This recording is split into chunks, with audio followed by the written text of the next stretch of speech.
Dude, my nuts are fucking glowing. Yeah. Glowing crotch, dog. Oh shit, Dylan, is your iPad on? Oh. I like gold. I like gold. Is Willie's into gold. Members? You know how to get there from there? Oh, dude, I'm fucking pro at this. Oh, yeah. Wait. Internet. Pro strap. Tap to retry. Oh. Might just have to close it and reopen it. Double tap the home button like you would on your phone. Yeah, but okay, so I'm gonna go. I think I need to go connect to it, don't I? I'm not sure. We'll see if it links back up. Let's get it rolling though. Yeah, I'll find it. All right, volume to dear, and we're gonna go with the podcast Addy A.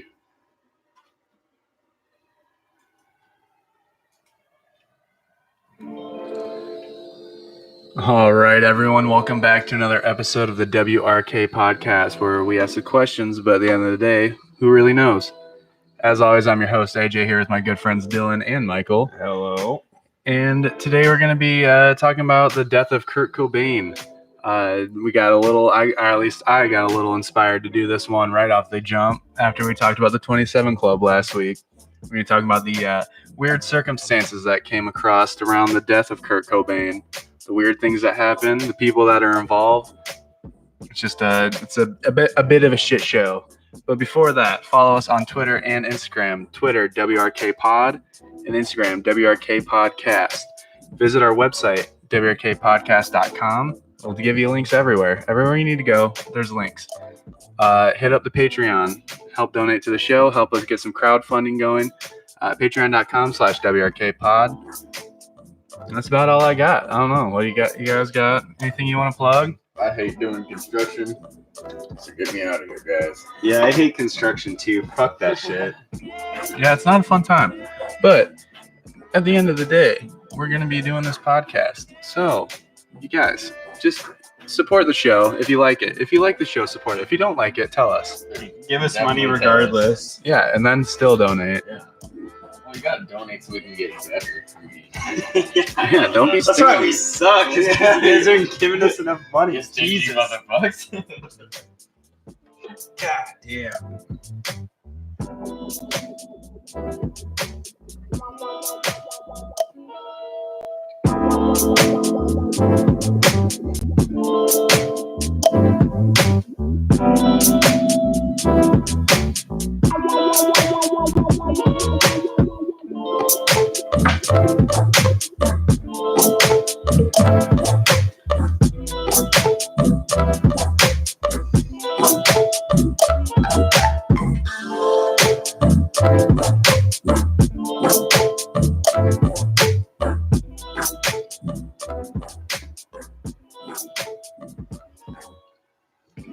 All right, so before we get started and get too far into this, I just want everyone to remember who Courtney Love was before she met Kurt Cobain. She was a fucking groupie, like an old school definition groupie. She was a leech. She leeched onto rock stars and tried to make their success her success. That's how Courtney Love came about in the Fucking industry. multiple rock stars. I guess I never paid attention to that. Do we know like who she was banging and hanging with before? their BBC documentary. They interviewed the guy before Kurt Cobain. Like she was with both of them at the same time, I think, right? Like there was like a transition period. Well, she cheated on Kurt with this dude. Oh no, she cheated on Kurt with Billy Corgan from the Smashing Pumpkins and Evan Dando from the Lemonheads. She literally missed Kurt Cobain was having like a birthday party in London or some shit like that, and she missed it because she was banging Billy Corgan. Or no, she was in London banging Billy Corgan. And he was in Rome. And Kurt, I don't know if he was in Rome for his birthday when she like ditched him on his birthday. Jesus Christ. But yeah, she was, you know. She's a hoe bag. Yeah, a fucking heroin addict, hoe bag. Right. Can you really expect someone to show up to your birthday if they're a heroin addict? But I mean, like, what the actual, like, you're really gonna fuck that up? Like, you're married to fucking Kurt Cobain in the 90s? You're gonna fuck that up? I mean, they were married from 92 to 90. 4, I guess, because he died. Yeah. Yeah. They were together. I don't remember. I don't know how long they were married. I didn't really look into it because it doesn't fucking matter. Because That's weird. If it was only for a couple years. yeah, because they were only together for 2 years. That's nuts. What if their kid isn't even his kid? Like what? Yeah. DNA test. Yeah, I don't know. They can't do a DNA test because they cremated Kurt Cobain's body like 5 days after he died. But we'll get into that later. Yeah, it's just a real. I just like. I don't know. I know it's the wrong genre, but Luda was right when he said that you can't turn a hoe into a housewife, and Courtney Love is the perfect example. It's just fucking ridiculous. I mean, I guess it depends. I mean, they're both drug addicts, you know. They're both kind of fucked up. That just seems like I mean, perfect, they were probably just doing drugs together. It Just sounds fucking like banging up, it's dude. like a perfect family. Like that could be a TV show or something. The perfect family. Yeah. Me, Kurt, and H. Yeah. Dude, okay, so this whole story, I mean, it doesn't start here, but this is where it like kind of like develops. Is May 1994, Kurt Cobain overdosed it on rohypnol, I believe is how it's pronounced, in Rome. Courtney Love claimed that it was like a suicide attempt, but this is like after everything. Like at the time, it was an accidental overdose. Yeah. He drank champagne on a painkiller, and he went into a little bit of a coma Because he found out she was cheating on him with a bunch of dudes and shit. I don't know Is if what that's I why heard he the did. story. I mean, that could be it. That could definitely be why. But That would be nuts. yeah. Nuts. Journalist contacted the doctor. His name's Dr. Osvaldo Gilletta, and he treated Kurt Cobain after the incident. He said that he didn't think it was a suicide attempt. He ruled it an accidental overdose. And he also specifically denied the fact that Courtney Love claimed that they had to pump 50 rohypnol pills out of his stomach. She was trying to tell people that he ate 50 of them. Well, yeah, that's what the story was. It was like 50 or 60 of them. What was a whole bottle? what was the date of this? May 1994. Oh fuck! So literally a month before he died. And a month before And he- Dylan's birthday. And he Right. and he wrote literally a month before Dylan was born. No, yeah. Oh wow. he was found like 10 days or something, or like 14 days before I was born. But he It's not a big deal. I probably am. I probably got a little bit of Kurt essence. You gotta hear this. You gotta look at the song. got a little bit of Kurt in you. Fucking "And When I Die" by Blood, Sweat, and Tears. It's an old '60s song, dude. It's a fucking real good one. Okay. You gotta look it up. But yeah, so the doctor said that he just ended up drinking champagne on pain pills. Like that's what he was drinking champagne on fucking pain pills, and he Yeah. overdosed. I mean, who hasn't had that happen, right? Not me. Yeah, me neither. I mean, it's happened to about a 16th of Cedar Fall high school kids. I believe that. Maybe more along the lines of a quarter. Everyone Yeah. ODs at Some one high school point. kids are fucking weirdos nowadays. But so that's fucking, that's sketched out that she's trying to say that, I mean, you could lie for a whole number of reasons, And- but I guess what happens next is what makes it Right. really sketchy. Well, what like the thing is, she fucking like surprisingly wakes up in the middle of his fucking him being fucking all fucking rohypnol out and shit, and then calls the ambulance like just in the nick of time to save his life. Yeah. It's like was she really trying to save his life right there, or does she feel bad about fucking almost killing him and is like, oh fuck, I did something bad, and then like later on she's like, That's Well, and then like it's like said that in Rome, he like told her like, yeah, I'm like we're gonna get a divorce, like and we're gonna separate. Right. That's why I say that this is where the story starts to escalate. Wait, so did he say? No, that's where I just need to get this straight. Did he say that before he OD'd and went to the hospital, or he said He had a note in Rome that she never kept. Like she was like, "Oh well, the police in Rome told me to throw it." Like, and she like hired a PI that recorded every single conversation they had, and that's what the documentary "Soaked in Bleach" is like basically just 2 hours of like him explaining the recordings and like having professionals and stuff. But yeah, he supposedly he left her a letter like in Rome that was like, yeah, I'm gonna leave you. I'm not gonna be in Nirvana anymore. Like all this shit. And this is right after Nirvana got a $9.5 million deal to play Lollapalooza, which she would have gotten half of. Yep. Like it's just a bunch of shit. And he leaves her a note, almost dies, and then the fact that he tried to kill himself in Rome didn't come out as like a suicide attempt until he'd been gone, like missing for 4 days. Right. That's when it went from being an accident ruled, like literally legally ruled an accidental overdose, to oh yeah, no, he tried to kill himself in Rome. Did I not tell you about that? Well, Yeah, he did that like a month ago. I didn't tell you or his friends or his family. Oh, you're the guy that bought him a gun. I didn't tell him that Kurt tried to kill himself a couple days ago. But yeah, just buy him a gun. Like well, okay, so if you were like the biggest star in the fucking country at the moment, I don't think you'd want fucking your public persona to be so fucking in the fucking shits like that. You know, I feel like maybe they were trying to cover up his fucking depression a little bit, you know, and try to, you know, keep his public image kind of somewhere. yeah, but I mean, even like his close personal friends that weren't like Hollywood friends, Yeah. all say like he didn't do that. Like that's not his personality. He might have been like he had like a dark, tortured soul, but he was like a very happy person.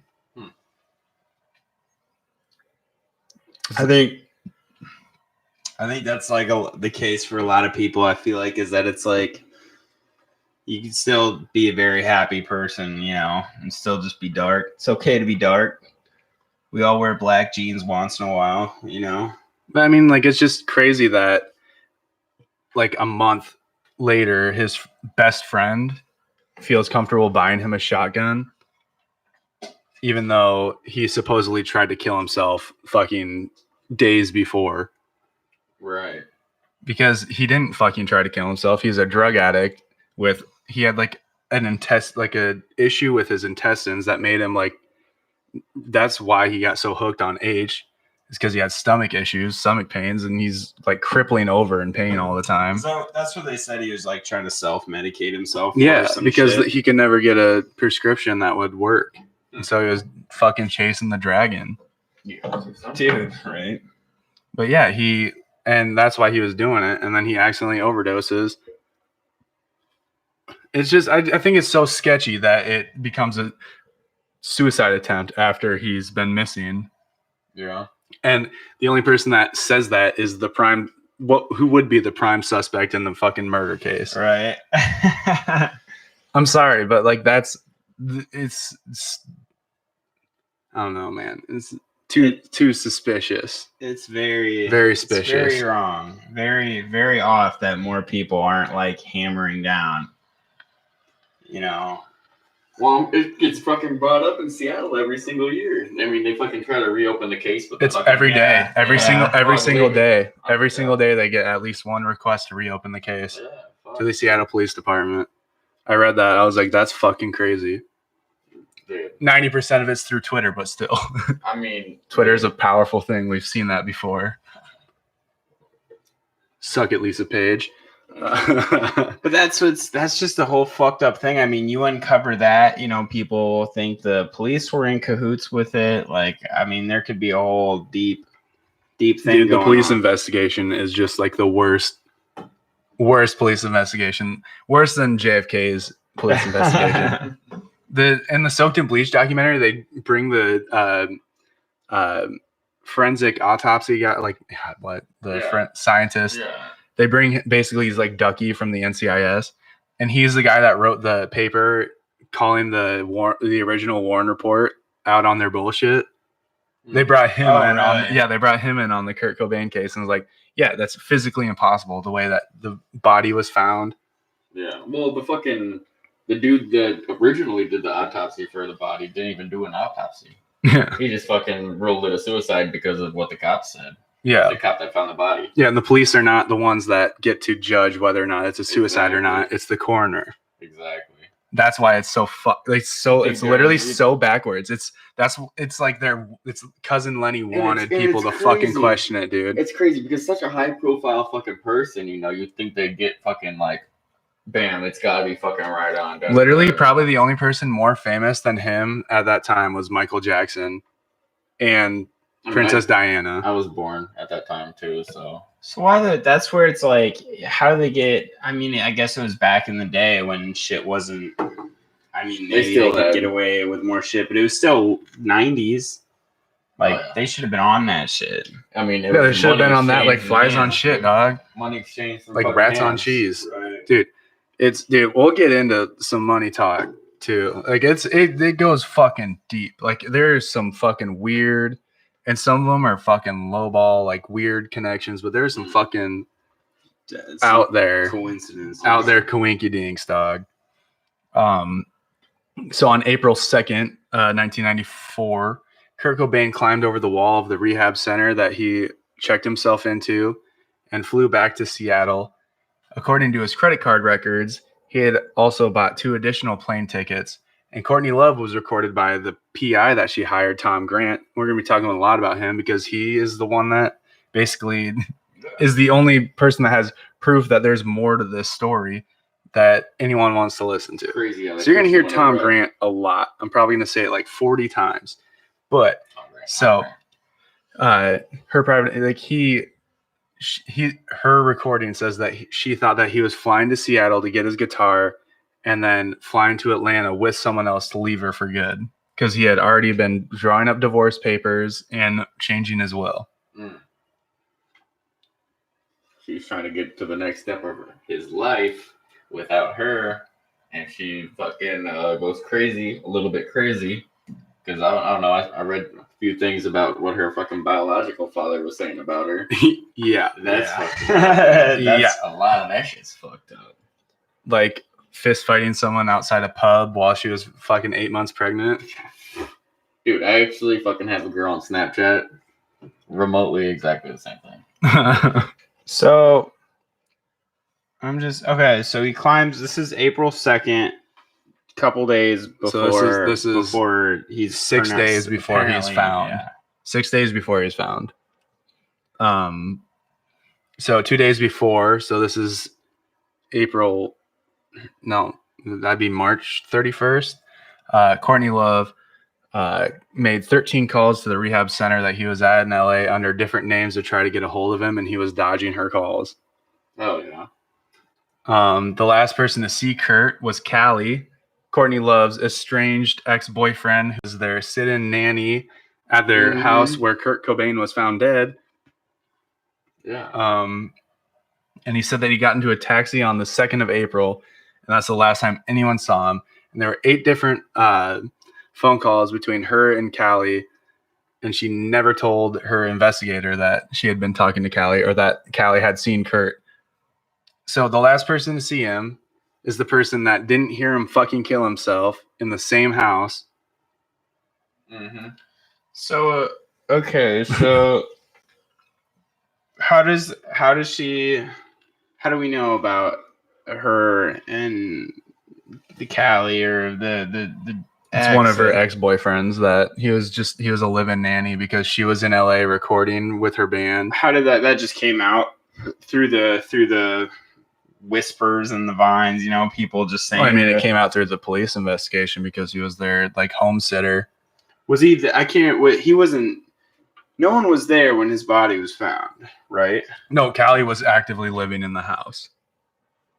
Like he lived there, he lived there with Kurt and Courtney's daughter. But what happened? No, but what happened was he had left town the day before, the exact day before he fucking was found.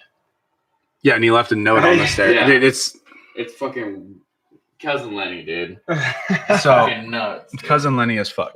So on April 3rd, the next day, Courtney Love finds private detective Tom Grant in the Yellow Pages, he was a retired LA police officer, and in his professional opinion, he said that Kurt did not commit suicide. He did not commit suicide.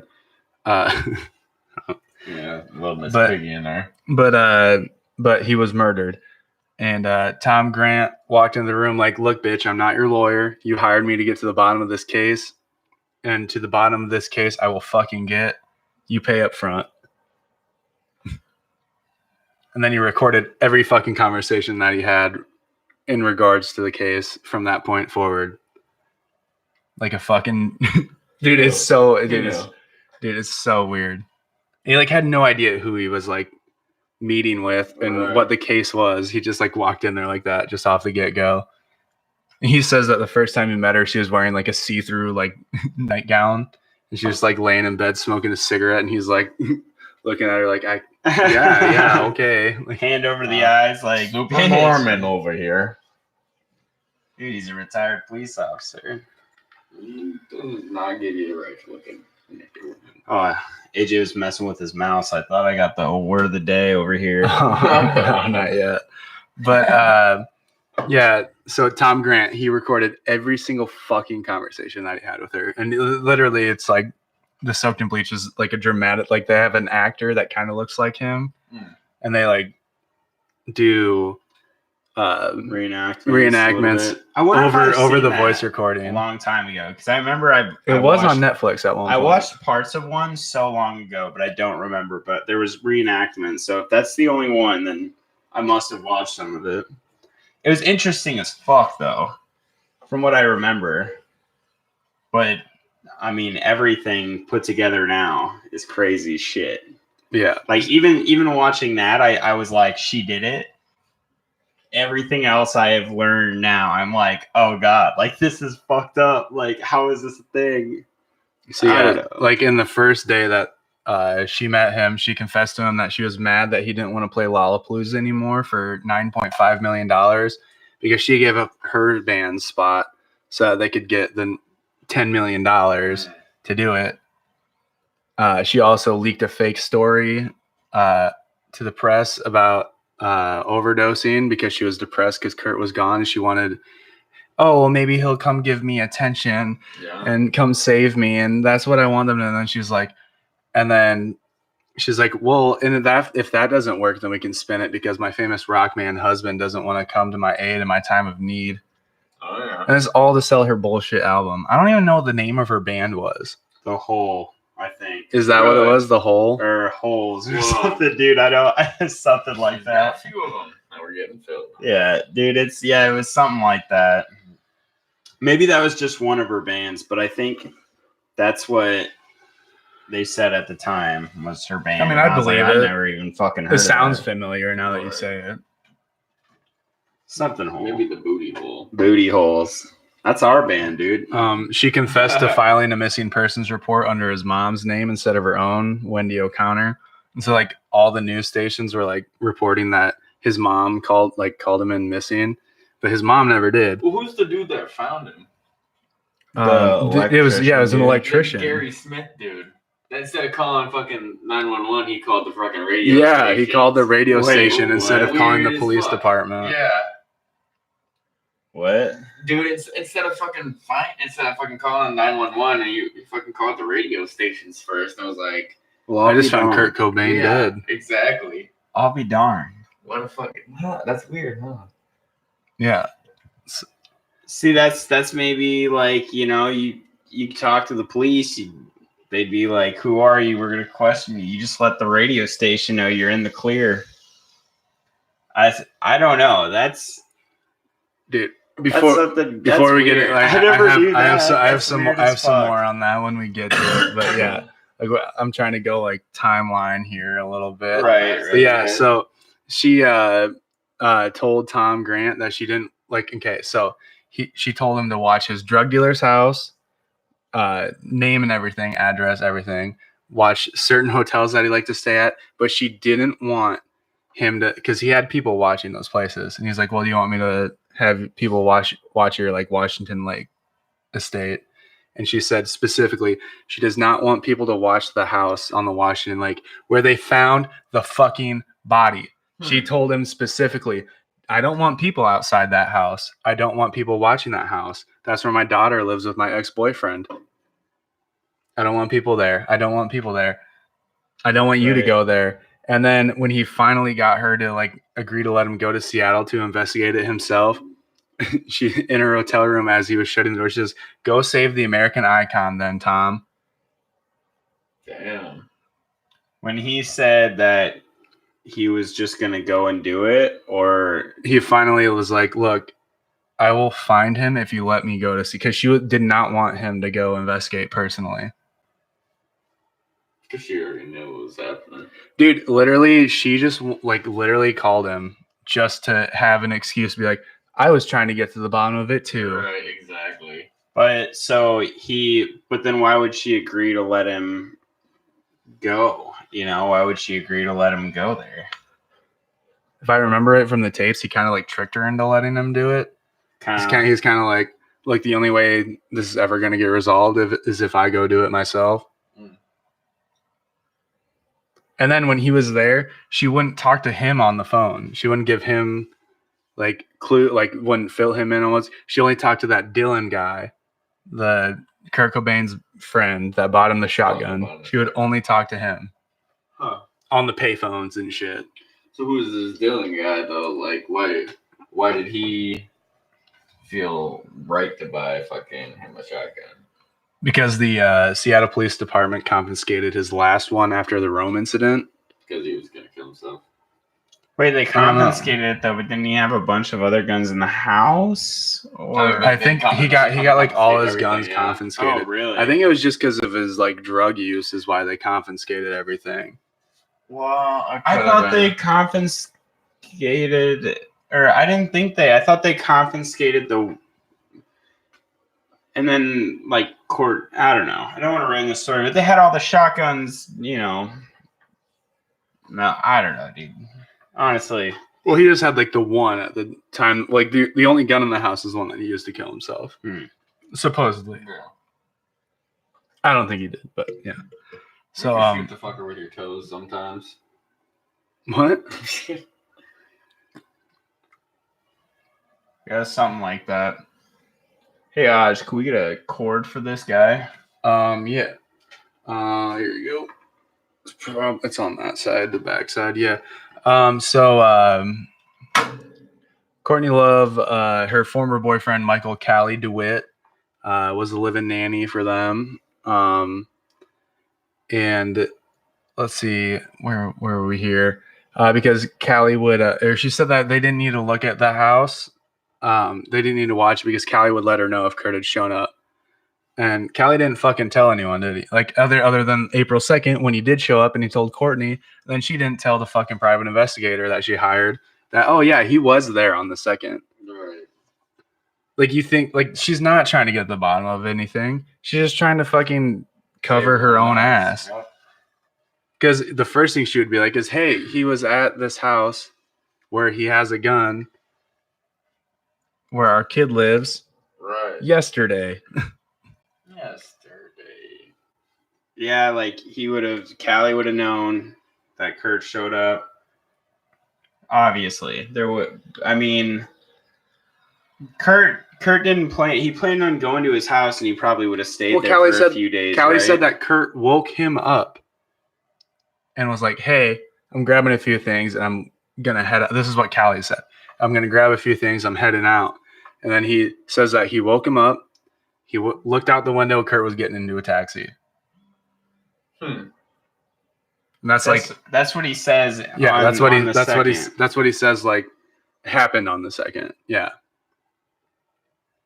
That doesn't make sense. And he had plane tickets to go to Arizona. He had bought tickets to go to Arizona. Weird. See, he bought 2 plane tickets. I'm thinking he tried to get his fucking 1-year-old daughter, tried to get his daughter to go to fucking Arizona, or not Arizona. Where was he going? To Nashville or something like that. Anyway, he tries to get his daughter. Callie fucks him up. And then they're like, well, we got to kill him now. So, Ooh, stormy. oh hell yeah! Thunderstorms, though. Just like the night they found Kurt. So that's what you're thinking of. So he came home. You think he tried to take the kid? And Callie shot him? There was a struggle. I don't know because, I mean, I feel like we would have seen signs I don't of a struggle. know. Yeah, well, I mean, they had 6 days to cover it up. Right. Yeah. But, yeah, I guess I'm not an expert. See, on this my shit. I have my no idea. my And the motherfucker was sitting there for fucking how long was he dead? 3 days before they found him, or 6 days before they found him? well, see, that's where it's sketchy because they never fucking did an investigation on it. Exactly. That motherfucker, if he was dead for fucking 3 days, that motherfucker was probably fucking bloated, stinky. Stinking. So fucking Callie was like, dude, I gotta leave this house. Da da da da. Well, see, because that's what I think. Because the second plane ticket's for their fucking kid. Yeah. He comes. He's like, I'm taking my kid. He's already filing divorce papers and changing his will. Right. And so the night before the body was found, Tom Grant and his Kurt Cobain's best buddy Dylan reinvestigate the house, looking for the shotgun that Courtney had just told them about. It was in a mystery hidden compartment in the master bedroom in the closet. And she literally figured, the night before he was found, she's like, oh yeah, by the way, this is where he keeps his shotgun, in case you didn't know already.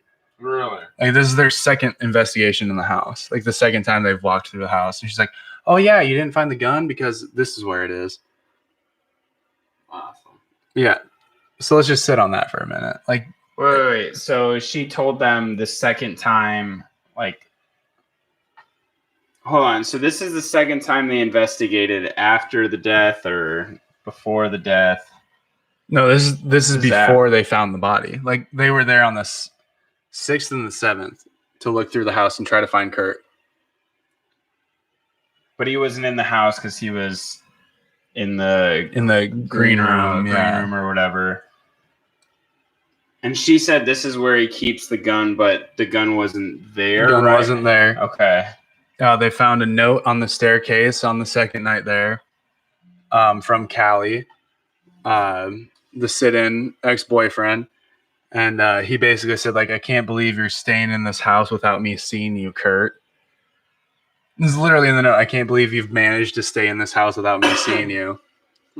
You're an asshole and your wife misses you, blah, blah, blah, all this shit. So basically it's Callie, trying to cover his dude, ass now. I mean, for real, the Tom Grant was that's the note that you leave after you kill someone to try to make you Exactly. oh shit.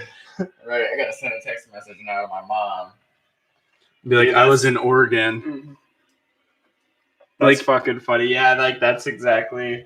Hey man, how come I haven't seen you in a few days, or haven't seen you in a month, man? Oh.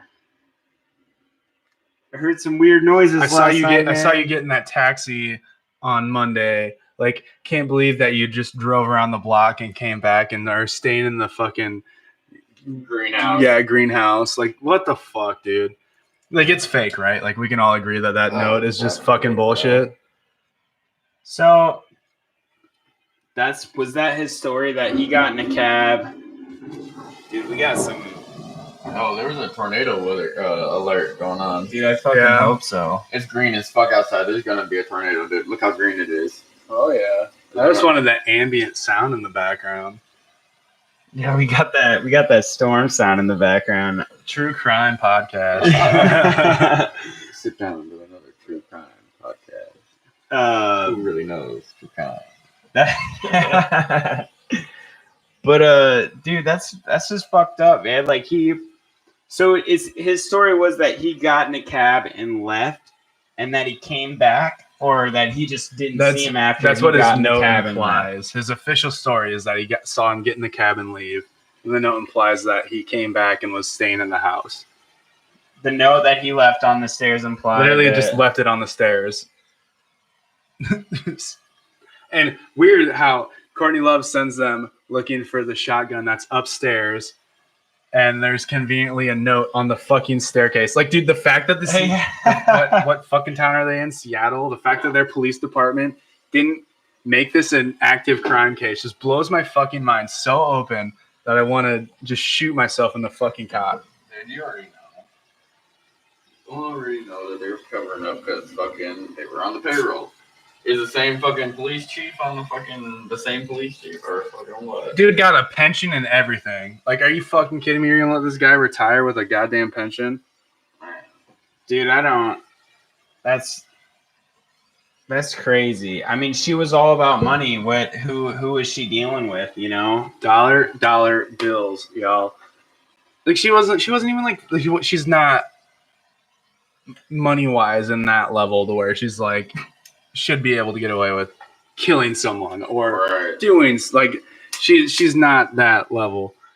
Apparently not. If that's like this might be one of the worst. Dude, it's literally cases just of like Cousin Lenny. I think we've ever seen. Dude, it's literally like just she got the luckiest day for them to find the body where the police chief was just like, I don't fucking care. Like it's no, dude, it was. I don't want to deal with money it. Involved in that fucking transaction.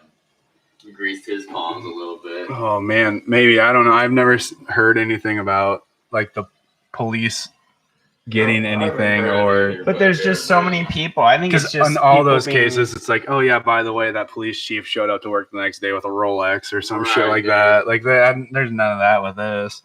I feel like I don't know, man. That's just fucking. That's just people are just stupid sometimes. I feel like and naive. Like they just the easiest way is to rule it a suicide and just go on with their days.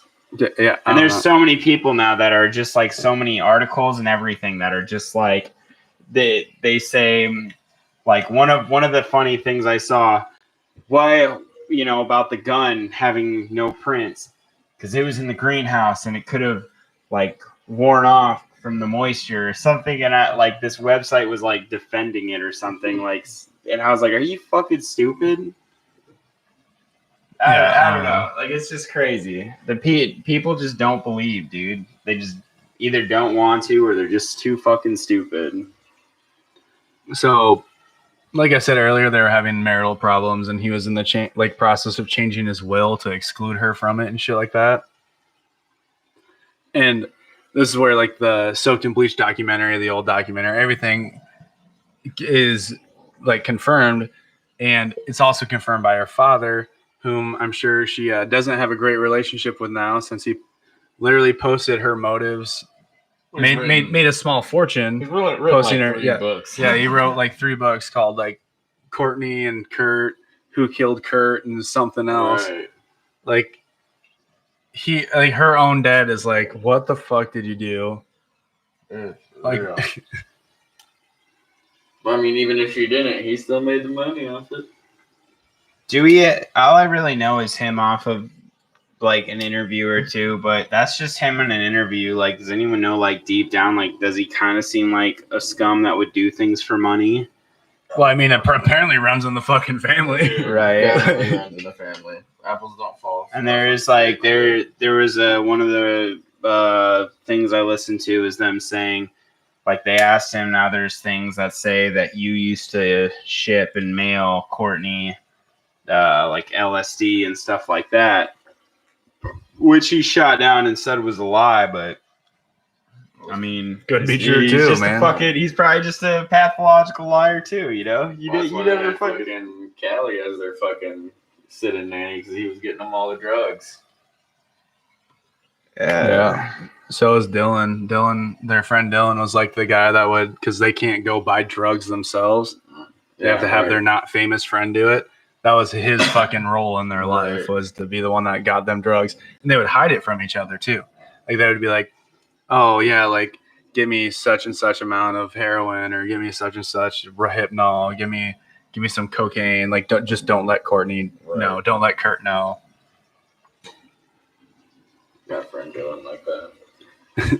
So Tom Grant, his opinion is that it's premeditated murder, and that Courtney had been planning it for a long time. He thinks that she planted the idea in his head for years of suicide by saying shit like, what are you gonna do? Fucking kill yourself, you pussy? Like, she literally was like, say shit like that to him. To Kurt? Yeah. Wait. Who reported Courtney. this?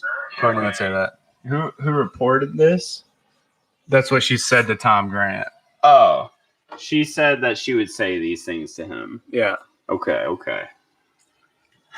Kill yourself, pussy. You won't. Nowadays, if it, that'd get her fucking popped off her fucking.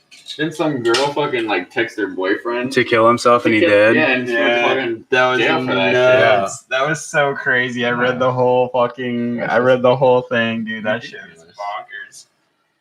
Fucking nutty as hell. Yeah, but that girl like tricked the boy into doing it. Courtney was just like, "Fucking kill yourself, you fucking bitch." And then he didn't do it, and so she killed him. I'll do it for you, Dude. Hell no. Yeah, that's fucked up. So what do we got next on the timeline? I keep trying to just hold my tongue. Like I don't want to like ruin. I don't want to ruin like anything, you know. So on the 7th on April 7th at 2:45 a.m. he checked the house, and then that night at 9:45 p.m. but they failed to find the body both times because it was in the greenhouse and above the garage, which they had a big security light over it. This has been confirmed by other like private investigators that have gone through and like tried to like look at the case, and you cannot see it. Like you can't see the big ass window. You can't see it because of that light in the storm when it's dark out. So it literally just looks like the garage just ends over the light. It's weird. They probably knew that shit. Yeah, they probably did, and that's why they sent him there at those times. Yeah. And that's the second time was when they found that note from Callie. Oh yeah. He wasn't there for either of the times that they visited. I see. That's why I don't do this. Timeline is so fucking weird. So wait, Callie. So in his note, it specifically said that he was staying in the place above the garage. No, he just like, I can't believe that you're in this house and I haven't seen you yet, and like shit like that. I wouldn't be that. I mean, for how long? How many days? 6 days? So, yeah. 5 days? It wouldn't be that hard, dude. If you're in the greenhouse. Well, I mean, he didn't say that he was in the greenhouse. He just said that he was staying on the property without Callie seeing him. Yeah, well, if Callie was out doing fucking drugs and shit. But Callie's watching Francis Bean. He's a dedicated nanny. He's not doing drugs. Bullshit. That's why they hired Callie, because he's a clean boy. I understand that. He could be fucking the cleanest motherfucker we know. I mean, if I was a druggie, I'd be like, yo, I need someone to watch my kid who's not into this shit, you know? Dude, for real. Makes sense. Like, it's fucking nuts that literally from the 3rd to the 8th, they had people outside his drug dealer's apartment and outside of motels and shit looking for him, but they didn't have anyone outside his house. They investigated his house twice, didn't find him because they didn't know about literally, and that's why Dylan's a suspect too, in my opinion, because he knows about that fucking. He doesn't say, "Oh yeah, let's check the nursery." Right. Damn. Dude, it's so ambient right now. I'm so happy about this. So wait, check the nursery. I like the greenhouse.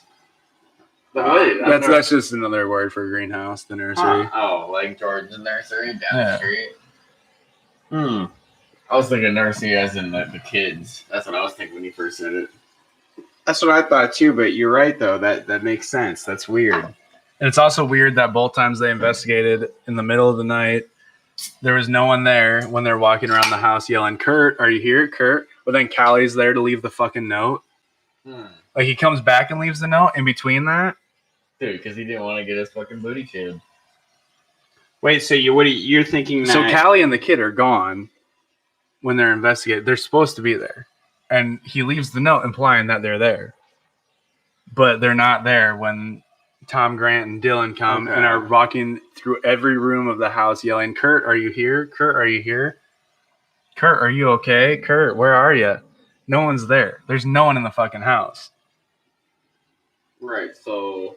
And how long was the first time they fucking searched from the second time they searched? What? So from 2:45 a.m. to the next day, 9:45 p.m. So less than 24 hours. And I did read somewhere that it said that he fucking left the day before to the airport to fucking to fucking leave town or something like that, dude. And it's like, so how did he fucking? He was in Dayton, Ohio when they found his body. How could he possibly be involved? Exactly. So like, Jesus Christ. So how did he fucking drop that note? If it wasn't, it wasn't there the first time they looked, but it was there the second time they looked. If he wasn't in town to do that shit, how the fuck did he drop that note? Well, I obviously dropped it off through a secret trap door. So the night wizards in between them looking through the house, like in between the two periods where they're looking through the house, Courtney told Tom and Dylan to look at fancy downtown hotels under the name of Simon Ritchie, which is an alias that he apparently would go by when he was in fancy hotels, which goes against everything that everyone's ever known about Kurt Cobain. He would never stay in a fancy hotel, and he hated his wealth and fame. And Tom Grant says that Dylan practically laughed when the information was relayed to them that they should go do that. Who said that? The investigator. Courtney Love told them to do that. Oh, really? Yeah. So the day that they're looking, the day before when they're looking for his body, she sends them on a wild goose chase. To which his best friend laughs about what she tells them to go look for. Yeah, exactly. He's like, no, we'll go look at some dive motels. Wait, so I'm trying to. I think I lost right now. So Dylan's the drug dealer. Is Dylan on? Where I gotta get reminded. Dylan is escorting Tom around Seattle. Is he trying to help or I'm not sure. Yeah. But he did laugh when Courtney said to check high-priced hotels in the downtown Seattle area under the name Simon Ritchie. So I think he knows what happened, but I don't think. That's what I'm like. That's where I'm like, okay, like that's weird. Like I don't think he's trying to help, or I don't think he's trying to not help. That's weird. Because he got interviewed and he said that if he thought that Courtney Love and Callie killed Kurt, that he would be in jail for killing Courtney and Callie. But he's also not. I mean, you could honestly say the excuse that he's fucking high when he is doing these investigations with Tom too, because he's a fucking drug dealing. He's chasing the dragon, bro. Yeah. Hey man, let's go to this place. It's a good one, dude. Maybe he was high on shrooms. Maybe that's why he laughed when she said that. Like, who knows? Like, I don't know. There's some drugs that make you laugh. I don't know. Could be a whole lot of things. It's called salvia. It just makes you laugh uncontrollably for 15 minutes. That's a weird one. Dude, that's what I'm saying. Like, I thought we knew or not if he was like in cahoots with this, but I guess if we don't know, that keeps the mystery open. So yeah. So we're getting close to the end of the timeline there, and then we can just free ball here after that. Who says we're not free balling already? But okay. So before we go to them finding his body, I just want to point out that Courtney and Kurt lived like very different lifestyles. Kurt was like known as a minimalist, and Courtney wanted luxury lifestyle. Recently, before the death of Kurt, he was embarrassed because Courtney Love bought a Lexus, and Kurt literally did not want to be seen around that car, and he made her return it.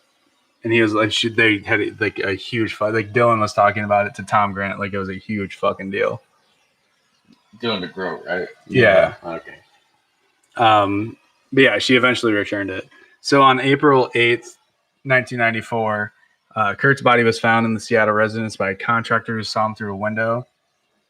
Like, can you imagine, like, after days of sending people to your house to find your dead husband and no one fucking found him? No one fucking saw anything?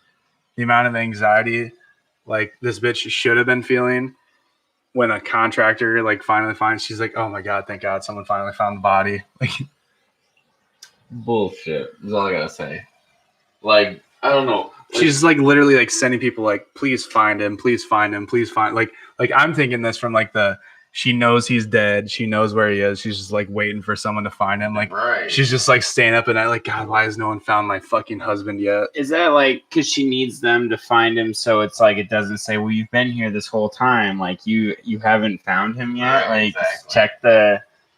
Well, they had to fucking make sure that they did it. Check the fucking music room. Like he wasn't at night or whatever.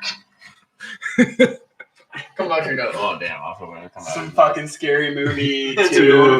yeah, I was hoping someone would get that. Cindy, Check the music room. What? Check the music room. What? Check the fucking music room. Oh Can you shut up? I'm trying to sing. I love that movie so much. It's one of my top 10s.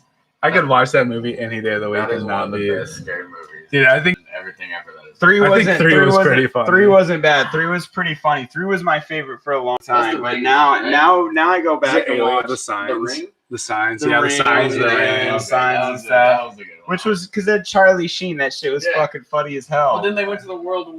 I thought that one was horrible. fucking hilarious. You A little look- I don't know. Just I didn't know. the intro scene with Shaq and Dr. Phil. And he's like, you can do this. Put your mind to it. And Shaq's like trying to shoot free throws. And he's like, you are fucking useless. But I don't know. That definitely 2 and 1 were fucking the best ones for sure. Number 1, when she's just like standing outside of school, like, what are you waiting for? And the principal is like on the roof about to jump off. He's like, what am I waiting for? What am I waiting for? You're right. And he just like lands next to her and like blood squirts up. He's like, oh God. Just like flies off like nothing happened. I made a I made a poopy. I might have to go search those movies later. You made a poopy? Yeah, it was real good. Dude, for the longest time, I didn't realize that Ray, like in the second movie, when he like brings that clown back under the bed, I was like, what is he pulling it? It's his dick. He like makes his dick into a cane and like pulls the clown under the bed. Didn't realize that until I was like 18 years old. There you go. I think I was a kid and I was like, that's fucking funny. All right. What's the next thing? I mean, the contractor came to install a security light above the fucking garage. Craig Smith or some stupid Which shit like that. is weird because there's already a security light above the garage, which is why they couldn't find the fucking greenhouse above the garage because of the fucking security light that was already installed there. So wait, what? He was coming to install. He was coming to install something that was already there. Yeah. And he supposedly couldn't get through the door, even though it locked from the outside to the greenhouse. Couldn't get through the door to install it. And then he peeked through the windows, and that's when he saw the body. Wait, so the Dude, door. even just the story of the guy, He even thought it was the, a mannequin. even the story Yeah. of even the story of the guy finding the Right, body right, is like right, fucking right. stupid as That- shit. I saw a body. It looked like a mannequin, and then I saw the blood. an ear And then blood. I realized that the body laying on the floor was Kurt Cobain, so I called the fucking radio station. He didn't call 911. He called the fucking radio station. Right. Like, And then, like, okay, so here's this about the fucking body, though. I mean, I don't know how far are you in your notes. You got more fucking things, or if you're. I mean, like we're like at the end of the timeline, so we can just kind of free ball here. Okay, with the okay, so it said fucking Kurt Cobain fucking shot up 2.5 needles full of heroin, you know, and shit. If you're fucking, if you guys know anybody that's ever done heroin, dude, and overdosed on heroin, they're fucking stuck with that needle inside them, dude. Like it fucking sits there, and That's in every TV show we've been cultured. Fucking, you know, arm and shit, dude. Dude, they couldn't find the fucking needle. And how you gonna fucking bang up 2.5 fucking? Oh no, they found the needle. It was just neatly put away. It was Yeah, neatly it was put neatly away. put away. It was Okay, neatly put so the away. heroin dose. So the amount of H that he shot up, according to Detective Kaczynski, was 10 times the dose that a heavy user would take, which is 3 times the lethal dose. Yeah. And I don't know how to explain it to someone that like doesn't use heroin or opioids. I think we 'Cause I don't- I've never. But the experts say that it's a butt load. Yeah. And it's like, dude, he also had Valium in his system too. It wasn't just heroin. He was on Valium and heroin. Just straight black tar. This is another thing that same website said when it was saying, like, defending that these conspiracy theories, when it said they say that he took an amount that was too strong and wouldn't be able to perform. But what if he's been using this stuff for a long time and he was probably used to it? It's 10 times the dose of a heavy user. Right. And then someone tried to do a study where they're like, oh, well, you can survive it. They compared it to methadone, which you take orally and it slowly digests through your body, whereas heroin goes through your bloodstream immediately. Which so it's like apples and oranges, but like more like apples and tomatoes. Like it doesn't fucking. Right. It's a fruit. Like I don't know. But so experts say that he would have had 8 seconds of brain functionality before passing out and dying from the injection. So in that 8 seconds, gotta write this note and put away my shit. All right. So in that 8 seconds, he managed to roll his sleeve back down, put the caps, needles, and band back in his case after he used them. Place his paraphernalia back into the cigar box, housed in his heroin quit, which was housed in a cigar box. Pick up the shotgun, invert it, put it in his mouth, spin it 180 degrees so the trigger was facing away from him, support it against the ground between his feet, pull the trigger. There's literally never been a documented case where someone has taken that much amount of heroin able to remain conscious enough to even put away the needle. That's what I'm saying, dude. It's Take it out of the arm. That's fucking. Plus, he was on Valium on top of it. bro. He would have been way too fucked up to do anything. It doesn't. And they say in the reports that the bandmates and stuff and the other people still believe in. Maybe they just haven't looked into it as much. But how can they still? It says they still believe it's a suicide. Because the record label tells them to say that. Yeah, dude. They get money from that shit, dude. Like we were talking on last episode, dude.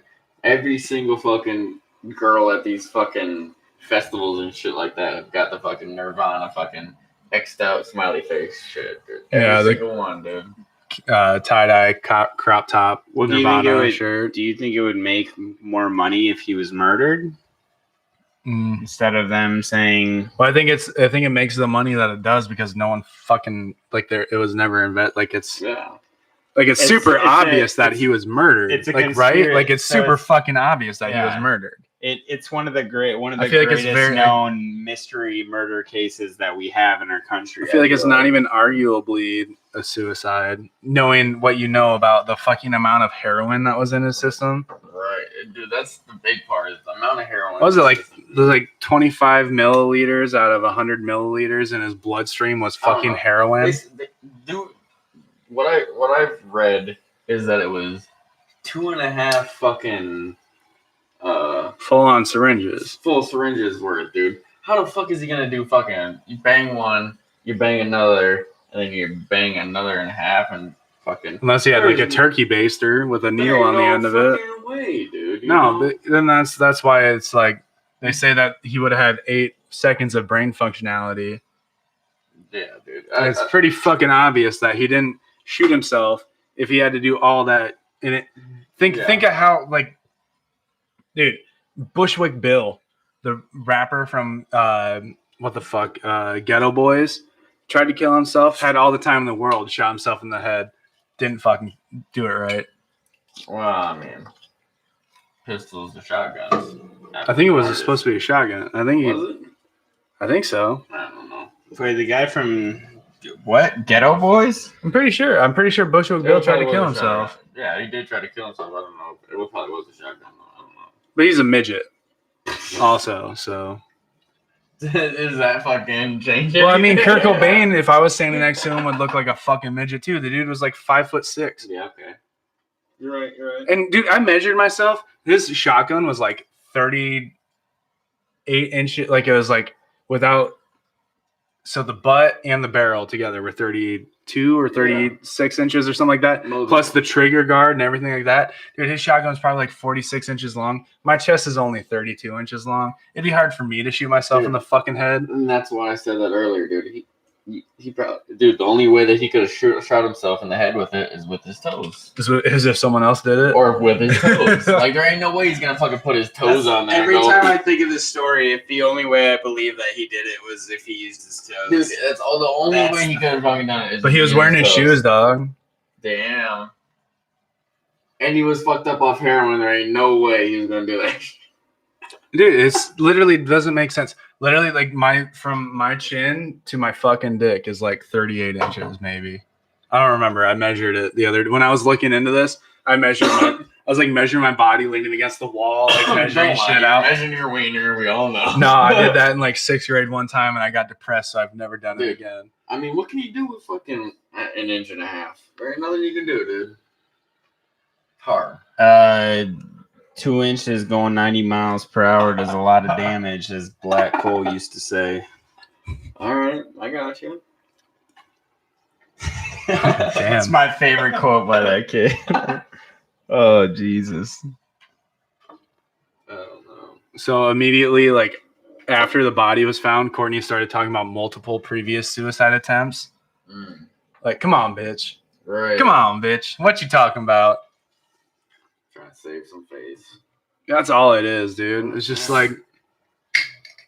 And but that's what's fucked up is how does, with all of this evidence, is there not enough people to actually say nowadays? Like, this happened, 25 years ago? And people aren't, moved on enough to be like, you know what? Let's fucking reopen this shit. Maybe they're waiting for it. They're actively trying to get them to reopen it. People are, but they won't. The so thing why about won't it they? is because fucking Target makes X amount of fucking dollars off this shit. Well, and because the Seattle Police Department, you think they're ready to fucking take on that case of police negligence? Right. There's that too. Because if they get shown on how negligent they were in this case, how many fucking cases have to get reopened and reinvestigated, retried? And the ones that retried is the big part. Dude. Is get like cases being retried. That's dude. That's you're talking state payouts for fucking what's it called when you get acquitted of a crime and you've already served time? Like you get paid from what's the fucking term? Severance. I don't know. Anyway, like when you get found not guilty after like the Innocence Project, like you get paid for your time spent in prison. Pay, dog. Yeah, well, like you get like a fuck ton of money. Think like the negligence. Dude, just think about all the fucking crimes and shit like that weren't fucking super high profile like this was, that fucking got swept under the rug. Oh yeah, this guy killed himself. Oh, this dude killed himself. This dude killed himself. Fucking Kurt Cobain, something fucking that high profile. It's probably some chief going in there. He probably fucking killed himself. Well, that fucking that Tom Grant just fucking killed himself. That Tom Grant guy was there when they were doing the official, like the original, not investigation, but crime scene photos and shit like that. He was like, "Hey, I was in this house last night and there was not a body here," and they were like, "Well, come to the station later." They didn't keep him there. They didn't ask him questions on the scene, which is fucking unheard of. He literally was like, "I was here last night, and there's a dead body on the premises, and I might have information that could help your investigation." And they're like, "Yeah, call later." Wow, dude. Was their official response how much money at the scene of the crime? That's where I feel like it wasn't negligence; it was cover up. Dude, it was money. Somebody fucking. I think paid that's but who's doing the money? Because it's more profitable. What she fucking? What if he was gonna lose? He talked about leaving fucking Nirvana. What if the people at the top were like, "All right, we need to make as much money. We own the rights to this shit." Yeah, if he's gonna leave, well, yeah, but 10 years earlier, Ozzy Osbourne left Black Sabbath, and both parties made more money after that. Well, but I mean that's I mean it's not like. Well, I mean, but that's like the only. That's the only like. He was revolutionary. That's like the only like big ass band at the time that were like the lead person left. Yeah. But I don't know. I think you never know, dude. That's just one of those things. Like I don't think they would. I don't think they would try and sell out his life to, Courtney Love coming to him. Let's talk about. We didn't talk about fucking El Duce or El Douche. Oh, we will. What, Yeah, you we wanna can. say We that? can right now. Yeah, El Doce. El Doce. Dolce. Dude, I watched his interview like in Dude, person. he's so fucking drunk in that Dude, interview. he is drunk, but he's honestly like, it's weird, and yeah, there's so many things you could say, but it says he took 2 lie detector tests. I mean, You can fake. Yeah, you can. Detector. It's Super cheesy. I've seen it on Psych. It's pretty easy, I've seen according it to on- Sean Spencer. Dude, Yeah, I've but- seen it on Dr. Phil. I mean, if you pass lie detector tests and you say that shit, like, why isn't even that enough to make it? I mean, he was drunk though, so that makes sense. He was Yeah. fucking hammered all the time. Oh It my was God. a punk Yeah, rock, literally. like was like just A punk rock icon. rock, Dude, yeah. it was So El Duce. Like that an made 80s punk. yeah. Dude, have you seen his music video? Like the sex slave one? Oh my God, dude. It's I've not seen fucking any of that shit. crazy. He's literally just, oh my God. It's so fucking bad. It's so dumb. It's so fucking 1980 fucking LA punk rock. It's so stupid. He's like wearing an executioner's mask. He literally couldn't go into LA. Like he could not. They had to go out to his like ranch and interview, or ranch or whatever the fuck he lived on, and interview him because he couldn't go to LA to interview because the LAPD like would stop him and harass him every time he went to LA El Duce. because he had such like a fucking weird societal grip. Awesome. I wish I was fucking that good at fucking like guitar and He's Like- he was. It's not good. It's not good It's music. not Their good music fucking awful. really. Their music video, Sex Slave, is like just basically like a like softcore porn shoot with music over it. Let's fucking get on this shit. We're not good at it. Yeah, we could do a softcore porn shoot Like, for just sure. All 3 of us, right? Or, I mean, Yeah, no ladies, 3 dudes just the banging. 2 of us. 3 dudes banging. Dude, but yeah, I mean, like, what do you fucking say to that? Because he died like not that long later. Yeah, so he- give us the story of El Duce. Like, So he was the former leader of a punk rock band called the Mentors. He claimed that Courtney Love had offered him $50,000 to kill Cobain.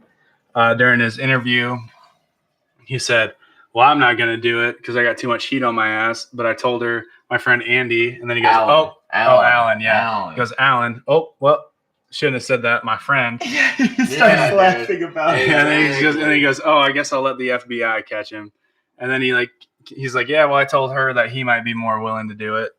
And then he's like, "Well, I wish I would have taken it because $50,000 is $50,000." Right. God damn, dude. Like, I mean, and then what? Like, after fucking he does this interview with BBC, He got hit by a train. he gets hit by a train 3 days later. Some stupid shit like that. Yeah, days later. Yeah, some stupid shit like that. That doesn't make sense. So the same. Why does that not But- make Well, sense? you Damn fucking, it! you sell out fucking Alan and fucking, you know. Yeah, that's true. You sell out Alan, and he's like, "I'm dead." Yeah, you motherfucker. What the fuck did you just do? I've been watching. Never a lot call of- out a hitman on live TV, because if you ever thought you were gonna be killed after something, that's like the number one thing. Hell yeah. I've been watching a lot of the fucking Burn Notice. That's a fucking pretty good show. Putting it out there. I only watched like the first Dude, I couple fucking episodes. love Burn Dude, Notice it so is much. such a good show, dude. Do you know that the most bullets can't go through a fucking phone book? I have watched that on Mythbusters actually too. It's Yeah, fucking crazy. dude. The easiest way to bulletproof a car is get rid of all the fucking needless shit in your door panels and replace it with half a phone book. No. Fucking crazy, dude. Half a phone book. Because it won't go through your door panel and the half of a phone book. Yeah. That's insane. The only expensive part about bulletproofing a car is the glass. Damn. It's fucking, dude. I I learned that on Burn Notice, dude. It's fucking crazy. He's like, when it comes to bulletproof glass, don't cheap out. Buy the good stuff. Alright, but okay, so he did say something like I do concrete work, and he said something about fucking concrete, and I was just like, dude, that's a fucking straight lie. I'd have to fucking go rewatch it, but dude, he was just lying about the fucking. That's not how fucking concrete works, you know. Wait, how what? Concrete what? He was talking about something about the concrete, you know, and I do concrete work, and I'd have to go rewatch the thing. Oh, in Burn Notice, they say something. In Burn Notice, yeah. Thought you saying El Doce said No, something. fuck El I'm like, Doce, what yeah. the He's fuck? dead. No, we're done with El Doce. He got hit by a train. Yeah. Fuck that dude. Wow, did you Dude, see him fucking flash those lights? Yeah, I think that When was. we said El Doce, dude, dude. El Doce. Fuck El Doce. He fucking flashed lights on us, dude. It's like Beetlejuice. El Doce, El Doce, El Doce. What the fuck? You was stop weird. doing that, bro. He knows what's happening. He knows what's up. Like, hey, you're not talking about my executioner's mask enough. It might be the giant storm outside, but whatever. No, it's definitely us being haunted by the name El Dolce. El Dolce, El Dolce. I love it. So can we talk about the suicide note a little bit here too? Oh my god. Yeah. Mm-hmm. So according to a lot of people, I've never seen an original copy of it. So I'm not gonna like say what I think says because I looked at the original. I didn't read it. Are you sure that it's an original though? Like that's where I'm like where like I've read it. Like I've looked at one online. I don't know if it's like an actual original. I would have no idea if it's yeah. I mean, but the people that have looked at it have said that it literally reads like a letter of him explaining him leaving Courtney and Nirvana, and explaining his like relationship with music, except for the last 4 lines of the letter. The last 4 lines have been analyzed multiple times by different professionals, and they have never yielded consistent results, whether it's a forgery or not. Yet most of them have said that it's a forgery. The last 4 lines? Yeah, the last 4 lines don't match the handwriting of the rest of the letter. I don't know if this letter is the one that I'd seen, but they said it seems really sloppy, right? Like compared to the rest of the letter. Or maybe that's the suicide. Well, the rest of it's like neat. The suicide note. That's what we're talking about. Yeah, I did see the rest. The entire thing is like written like on lined paper, right? And the last 4 lines are like fucking giant. Like it's like please keep Courtney for Frances for her life, which will be so much happier without me. I love you. I love you. And those are the only ones. I mean, so obviously that's fucked up. Did you guys ever hear about I don't know if it was that Tom guy or whoever the PI was that said that when they when they turned the house over, when they were looking through Courtney or whatever. The problem with the suicide note is that they was found under the pillow, but the night before the body was found, when Tom and Dylan were in the house, they flipped the fucking bed over to look for the gun, and they turned the bed inside out, and they pulled all the blankets out, pulled the pillowcases off, pulled everything. The bed was completely put in piles on the floor in shambles, and they didn't find anything. And all like literally he was talking to Courtney about it, and it's all in recording, and he's like, look, it wasn't there last night when me and Dylan were in the house. You can ask him. We flipped it over. It's all in recording. Like even him and Dylan looking through the bed is on recording. He recorded the whole fucking thing. They didn't turn the bed over, didn't find anything. And then Courtney's like, oh, well, no, it was right under my pillow. It was right there. Like, you didn't see it? I can't believe you didn't see it. And he says, I looked there. You can ask Dylan.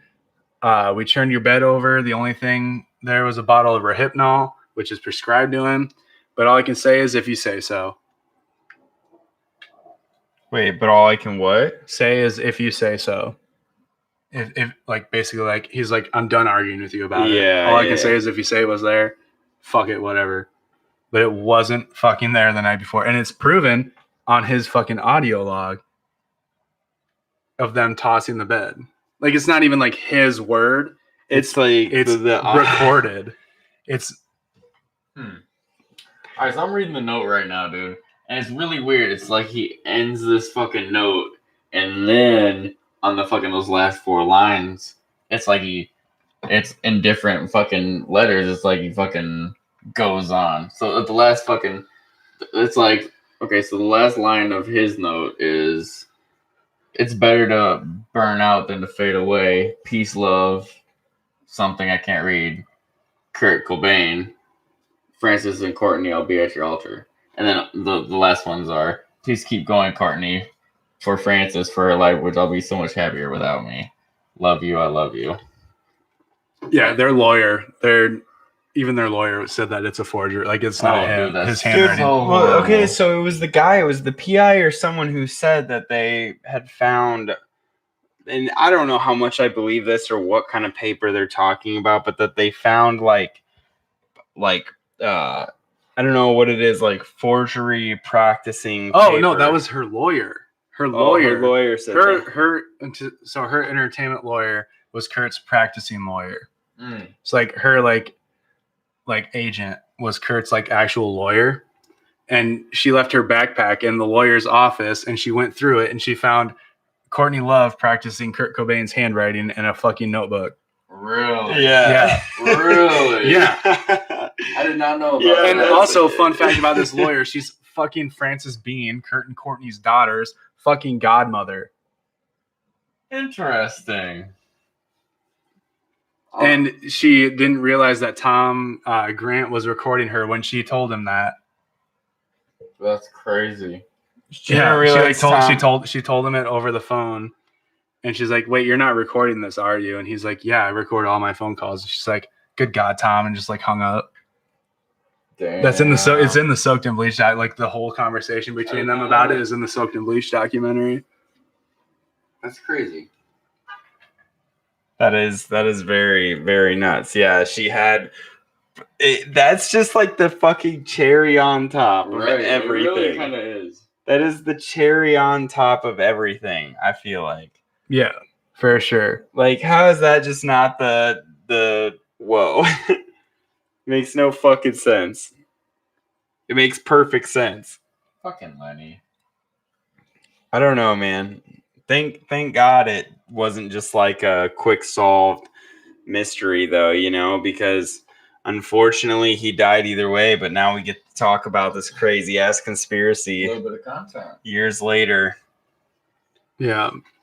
So into the police report and the investigation, it gets even, dude. It gets so fucking shaky. So you guys think that they got like paid off to fuck up the investigation on purpose? A little bit. I think that could happen. I don't know, man. Or maybe they're just fucking retarded. Well, I mean, they're letting Antifa run the streets right now, and So there's that. Part of me wonders, like, maybe they're also, you never know if they're being strong armed or anything too. Like maybe someone's got their hand up their asses. See, my thing is like, fuck, dude, Nirvana was only popular, like mainstream popular for like, what, 4 years? Right. Yeah. They could have written out another album and been like, fuck all with Kurt Cobain. And he still would have been as impactful as it was when he died, you know? So I'm like, when we're thinking, because Courtney Love doesn't have the funds to pay off the police department, who does? We're thinking like, you know, record executives and shit like that. But I think that it'd be more financially, like, I don't know, conservative for them to let him write off another album before he goes off into the dark. It seems like it's worked out pretty well. Yeah, can you imagine if MTV Unplugged wasn't their last fucking recorded album? Yeah, but like if they had one more after that, like, because what fucking what's the one? Nevermind, is that the one with the little baby? Or is that Bleach? No, I think that's Bleach. Nevermind is the one. Yeah, with the baby. Like that was like a Billboard album. Their album after that could have been. It could have been great. I mean, think of every band that's fallen off. Their last album has the reason they fell off is because it sold so many fucking copies and it wasn't up to snuff. Right. But people still wear Avenged Sevenfold t-shirts. So, you know. Yeah,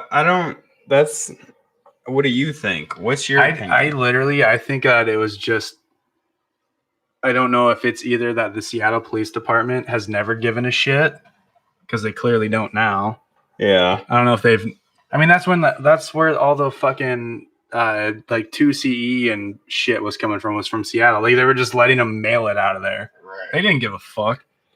Like I don't know if it's the Seattle Police Department just never gave a fuck about anything. Do they have bigger crimes to worry about? I doubt it. Bigger crimes than Kurt Cobain getting murder-suicided. I mean, but that's just someone. That's like a crime of. I feel like it's an individual crime, dead. but I mean, it's someone's a fucking. Dead, but it's not like. But I mean, fuck! Look, 25 years later, we're still talking about it.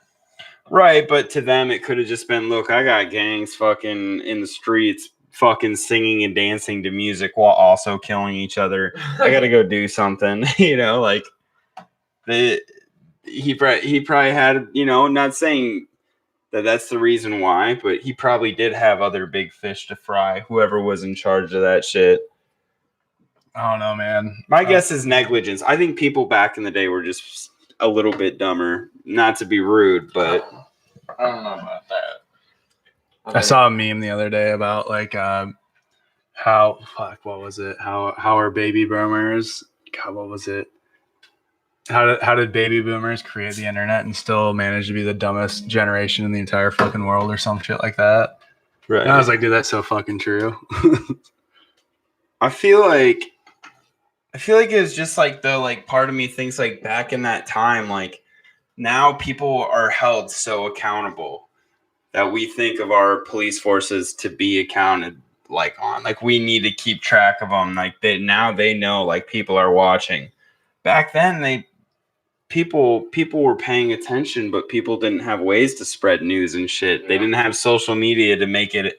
The reason people talk about police brutality way more, like not saying like not back in like, the MLK days and shit like that, but I mean like, they talk about it more now because social media, like that's where shit gets fucking blown up.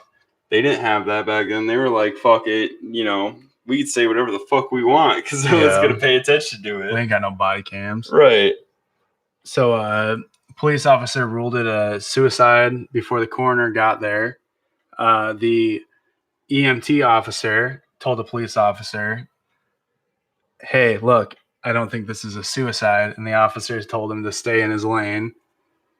And the EMT officer has gone on record on multiple sites, and he's in the Soaked in Bleach. Oh shit! Documentary. Okay. Yeah, they're responding to EMT. Yeah, it's fucking nuts, and it's really unheard of a police officer to rule the cause of death. It's the job for the coroner. I don't know if you've seen an episode of NCIS. Gibbs doesn't say shit until Ducky gets there. That's why I fucking just am like, they gotta be in cahoots somehow. Yeah, that's where it gets like really weird. Like, there's gotta be something going on, but it's like at the same time, it's like how they could just be fucking dumb as shit. My guess is that they just had other. That's where I'm going with. Is they just, to them it was like, oh, a famous guy died, fucking. And I mean, that's police officers that are older. Maybe they like Nirvana too, but did they also maybe think, oh, now we got all these ruffians, fucking dumbass kids wearing Nirvana shirts and causing havoc, Like the worst part about Kurt Cobain's death is how many fucking teenagers copycat killed themselves after it because they wanted to be like Kurt Cobain so bad. It was like an actual like problem. Well, I know they talked about Ernest Hemingway shooting himself with a shotgun or something, but I mean, where did this fad start? You think it was with Kurt Cobain? Like, dude, Kurt Cobain was a teenage icon in the 90s. But anyone who felt like they didn't belong felt like they belonged with Kurt Cobain. Like, I'm just curious where did the... Oh, never mind. That's probably been since the beginning of guns, but... To use guns for suicide just seems. Well, if you're wearing a Nirvana shirt with a poster of Kurt Cobain on your wall and you shoot yourself in the mouth. Do we have any numbers on how many kids actually? No, I didn't really feel like looking into it because it kind of made me sad when I found out that there were like copycat suicides, and a lot of them were teenagers. It kind of made me feel like really shitty. So I didn't even look into it. Suicide Squad. I was like, I don't even care. It's just the fact that it happened. One is too many, in my opinion. I don't know. Yeah, it's tough though. You can't do much about that in that situation. I mean, it's just sad to think that the kids are that close to going over the edge, and if he wasn't murdered, that many more people would still be alive. They would have chose a different way. Living better lives. They would have chose a different way. They would have found video games and computers, and they'd be 45 being like, oh my God, life's great. So, they, in the original report, they got a lot of shit wrong. One of them saying that there was a stool blocking the door in front of the greenhouse, which is why the contractor had to walk around to the back of it which is where he found Kurt Cobain. But in the crime scene photos, there's no stool placed in front of the door, and also it's inaccessible from the, outward way. So this guy, wait, it's kind of just like a made up this reason why the contractor had to go to the back door. The contractor, the light guy, security light guy, said that the stool was in the way. Yes, and it was in the police report as well, and on the radio. Can't forget about that. Can't forget about him going to the radio right away. Right. There's got to be a recording of that. That I haven't seen that, but there's got to be a recording. Dude, I would like to fucking hear that shit. Well, I heard a lot of them fucking didn't believe, dude. So fucking, I don't know. Until they actually fucking, called the fucking body in by the police. And the police, they fucking had, reporter crews over at his house before the police even got there and shit. That's okay. So what if it's this guy who's like, holy shit, I can't believe I'm going to Kurt Cobain's house to fucking check on, install some lights. He walks up all nervous as fuck to the front window and sees like a body or something. He's just really nervous and he's like, can't get a good look, and he's like, I'm gonna go check around the other side. This is still cool. This is still Kurt Cobain's house. This is awesome. Goes in the back and is just like, finds the body and is like, oh my god, like these news stations, like I could get famous off of this. Like I didn't want to report this to the police and have it not, hold weight. Right. Like let reporters get there first so I can be. My name wouldn't be up there. Now I can get some fucking. Dude, how good of a fucking commercial would that be? Come on down to Hanson's Electric. I found Kurt Cobain dead. Shows footage of him carrying out the body, and he's on the street, just like smiling. Never unseen footage of Kurt Cobain's dead body. Oh Jesus. Oh man, dude, yeah, but I don't get it. Like it's so fucking the way that they handled everything. Yeah, the way they handled everything is fucking ridiculous, dude. It's like they let a bunch of what would they be like? Not pre-law. What are they called when they're not police academy, but crime scene investigate? Like they have like the school for crime scene investigation. Like they have one at Hawkeye. Police academy? I don't know. It's criminal science, yeah. It's like they let a bunch of criminal science students just fucking jump in there and run the whole thing, and like the detective's like, I'm hungover today. Dude, I drank way too much last night. Because what was April 8th in 1994, a Saturday? I don't know. I'm not gonna try to figure that out in my head. Dude, there was this girl that I went to school with. She was born on that day. No, she actually had what's it called? I can't remember the fucking mental disease or whatever. But dude, she was fucking.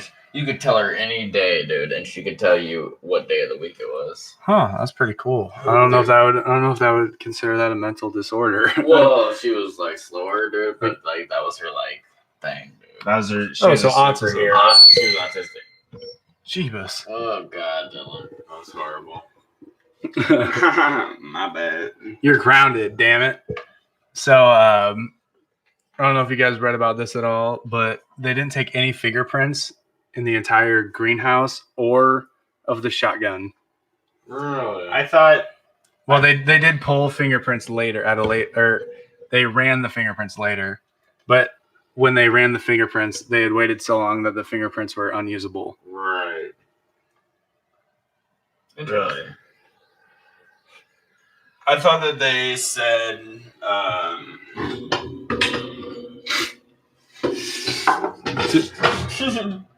Jesus Christ. It's Jason. Dylan's having some mic issues over there. Technical difficulties. Fucking not even technical. That's a mechanical difficulty. That's a user operator. A user malfunction. Yeah, Yeah, I totally forgot what we were talking about. You're gonna now. say something. You were gonna say something about the fingerprints not being usable They fucking because of. I thought that some people said that they didn't find any fingerprints on the gun besides the one from the hand that it was holding. That he was holding it by. Yeah, the death grip. Because fatal gunshot wounds to the head cause like instant rigor mortis. It's called the death grip. It makes your hand clamp onto whatever it's holding onto. And so that's why it would. That's another theory of why it's impossible for the gun to be facing the direction that it was, because the gun was found facing towards him. Like so the trigger was like in his crotch kind of way, but the way that he would have had to shoot himself is with the trigger facing outward. Or no, am I getting that wrong? Okay, so anyway. Okay, no, I am getting it wrong. Okay, so the way he was holding it with his rigor mortis was the gun was facing with a trigger, so the shoot to the gun was to his left. Yeah, the shoot to the discharge was to his left, but the shell casing was to his right. Oh yeah, that's why. That's why. That's what. Yeah, that's I'm literally confusing myself. I remember that, dude. Because that's the nuts fucking fatal gunshot wounds to the head causes like instant rigor mortis. It's called death grip. For suicide victims, they literally have to like fucking break your bones to get you to let go of. And a shotgun doesn't fucking spin a 180 when you shoot it. Not a 180. It might fucking blow the fuck out of your hands, but not a 180. Not a 180. Motherfucker might fucking shoot out of your fucking hands, but it's not gonna spin. Honestly, I know I'm like a big person, but it's a 20 gauge shotgun. It doesn't have that much power. I've shot a 10 gauge before. When I was 12 years old, I shot a 10 gauge, and it was not a big deal to me. I know I was a big 12-year-old, but still. That's what I'm saying, though. It's not gonna spin a 180. It was bigger than Kurt Cobain when I was 12 years old. That's the other thing that I don't get. I'm sorry. I remember they talked about that, and I must have watched it. Was it in that documentary? Because I remember in that documentary they talked about that, where it might have been that one. I'm not sure. Where it was like, dude, the casing was on the wrong side, on the gun would have like landed on top of his dirty sweater too. It like didn't land like on the floor. It landed on top of his sweater perfectly. Like just landed on his sweater. Oh yeah. So yeah, that shell casing wasn't put there, dude. Honestly, though, I was watching so he fucking shot the shotgun and then fucking pumped it. No, it was a semi-automatic, so it discharged automatically. It was a Remington Model 11. 1100 series. I have that same shotgun, bro. I wonder if it's the same one. Is that a Model 11 20 gauge shotgun? Because if it's a Remington Model 11 20 gauge, then it's the exact same one. So y'all will have to compare the shit, because that would blow my fucking mind. We'll have to see how long it is. Check the Patreon. We're gonna do some testing. Dude, yeah, let's grab that gun and see if that would be. I'm sure it's got to be somewhat different, but I remember I think on the gun it says Remington 1100 series or some shit. I don't know if that means 11th or. Yeah, that'd be the Model 11. I would think. I don't know. We'll figure it out. Remington's been around for a long time, though. Dude, I could put that on. I'd be like, Dad, please let me sell this on eBay. You know, I'm going to post it on there. This is the same model gun that killed Kurt Cobain. Mama needs Honestly, I don't think the gun killed Kurt Cobain. I think the heroin killed Kurt Cobain. And the gun was used at post-mortem. Yeah, I guess I never thought about that. I don't know. I think of how short he is and how it's got it. There's no, he didn't shoot himself. Yeah, but like, so you're saying that how did he get to the point where he got drugged up so hard? Yeah, well, let's or think about it this way. You thought he came home and they got into. He had enough Valium in his bloodstream that they could find it over the amount of heroin that he had in his system. So he was on Valium, so it probably wouldn't be hard. But then that guy. So he was on Valium to the point where someone could have shot him up with a fuck ton of heroin. Right. Yeah, and then goddamn, the rest is history. It's fucked up. I'm still just pissed I haven't gotten the word of the day. I've been thinking about it for a really long time. I mean, honestly, though, doesn't it make more sense that if the bullet lands to the right? Okay, so think of a shotgun. Shotguns are made for right-handed people. You aim it on your right shoulder. The shell discharges from the right to side. the right side. Yeah. His body, the discharge of the shotgun was facing the left, and the shell was found 2 feet to the right of him. Yeah. So someone that doesn't know how guns work, fucking faked the shooting of Kurt Cobain. This is the only plausible. I can't tell if you're trying to hint me towards the word of the day. No, I'm just saying. I'm just talking about like. Okay, I get it. Because I was trying to read the hints. I was like, okay. Because especially self-discharging shotguns discharge to the opposite side of the way you're shooting them, and this gun discharged. It literally doesn't make sense, and the fact that he had Valium in his system that was found over the amount of heroin that he had. Like if you're gonna find Valium in your bloodstream when you have 10 times the fucking amount that a heavy heroin user is gonna use, you're gonna find that much in your bloodstream. How do we even know that he died from the heroin? What if he died from the Valium? Like someone crushed out fucking Callie is like, oh, you can't leave yet. Like, let's just have a drink, and crushes up a bunch of Valiums and fucking puts him. And then Kurt Cobain's in a fucking comatose state again. After it's like, this is just me fucking idealizing here, but like he's in a coma again. Callie's like, I don't know what to do. Like, fucking shoots up a bunch of H into his arm. I just picture Callie fucking cutting up a bunch of lines of drugs and putting them all over the house, and Kurt's just like, all right, gotta get my daughter, gotta get out of here. No distractions. It's like walking through the living room and then like walks backwards and turns his head. It's like, what? No, I mean, like, for real though, like realistically, what are the odds that he shot up that much heroin into his fucking bloodstream is very unrealistic. Outrageous. I mean, almost nonsensical. And the person who would shoot up wouldn't like it. You won't be able to put that back. You won't be able to put your hair on. You wouldn't be able to.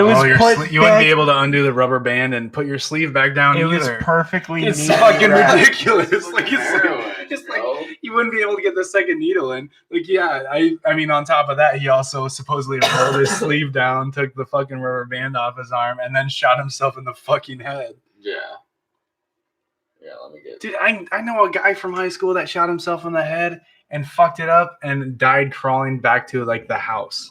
Damn. Is that how it happened? Yeah. Jesus. Not gonna name names. I'll tell you guys who I'm talking about in a little bit. I think I know. But yeah, like that's what I was told. What actually happened? Just died freezing to death in the fucking winter, crawling back to the house. Just like shooting yourself in the head doesn't always work the way it does in the movies. Don't watch the opening scene of Mindhunters and think that's what happens when you shoot yourself in the head. Damn it. Taylor Mussman told me to watch the first episode of Mindhunters. He said, okay, it's not like the real footage, but it's definitely graphically correct. And I was like, sweet, gonna watch that. Oh no. It's like, just watch like 15 minutes, dude. I mean, I've seen fucking some weird ass shit on the internet, dude. And like, if you've seen that dude that like, what's that woman from Bjork? You ever seen the Bjork stalker? Talking about like the band Bjork?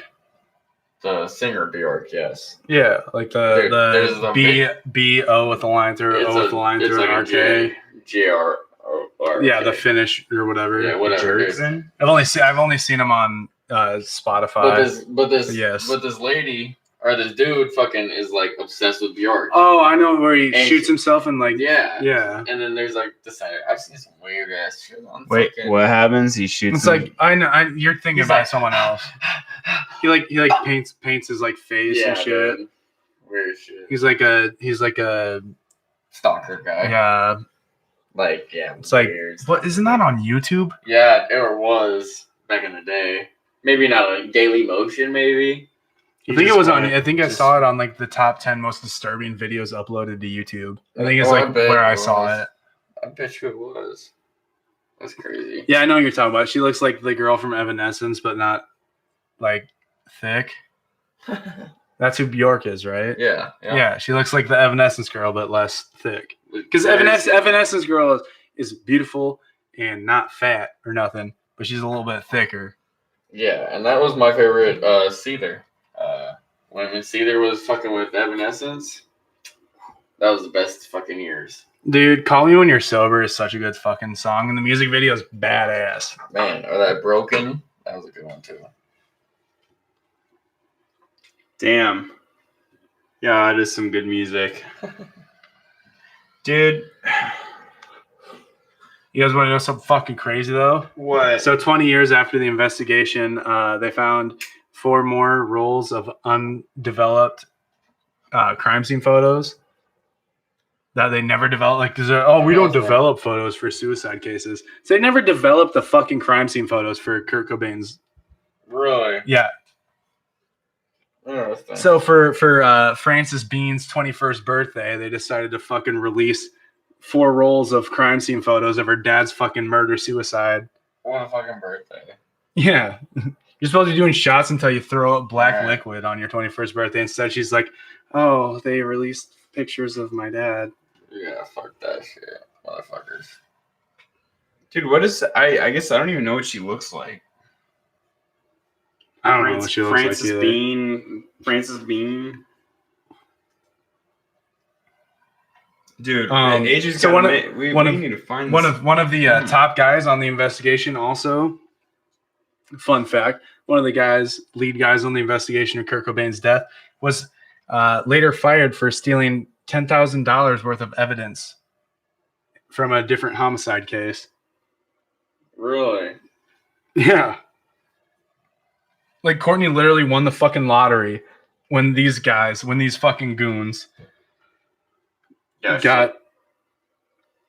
When these fucking goons got this case, Courtney Love won the fucking lottery because she was like the dumbest, most corrupt cops in Seattle got assigned this death. Oh, for sure. Just the fact that they ruled it as suicide before the coroner got there, just like against the EMT's professional opinion. Like, I mean, maybe the cops seen more murders than an EMT. I don't know. I don't know what an EMT sees. See a lot of fucking overdoses, I guess, but... Yeah, Francis is their kid. You can definitely fucking tell. Did you say as their kid? Definitely is. I mean, yeah, I believe it. She looks a lot like fucking Courtney Love, though. I don't think Courtney Love is attractive at all. I don't know what the... Especially she got like fucking lip injections, and then like did like a Dateline interview that she walked off the set of, or like a Nancy Kerrigan interview or some shit like that. So these are pictures of her taking pictures with her mom. So, I mean, does she not believe that it's a? I don't know, man. That's weird. But like everyone that tries to like make a documentary or shit like that about it, Courtney Love like threatens to sue to try to get them to like not do it. Right. And I'm sure she's poisoned Frances Bean's mind. Oh, you already know that well's tainted. Yeah. So, famous doctor in forensic pathology. We talked about him a little bit earlier. Dr. Cyril H. White. He compared the case to Philip Seymour Hoffman case, where they found him with less heroin in his bloodstream, but 50 bags around him. And they didn't assume anything because it's a high-profile case. That's how you're supposed to fucking handle high-profile cases. They assumed that Philip Seymour Hoffman could have been fucking murdered. Right. Weird. And this is the guy that he went against the Warren Report.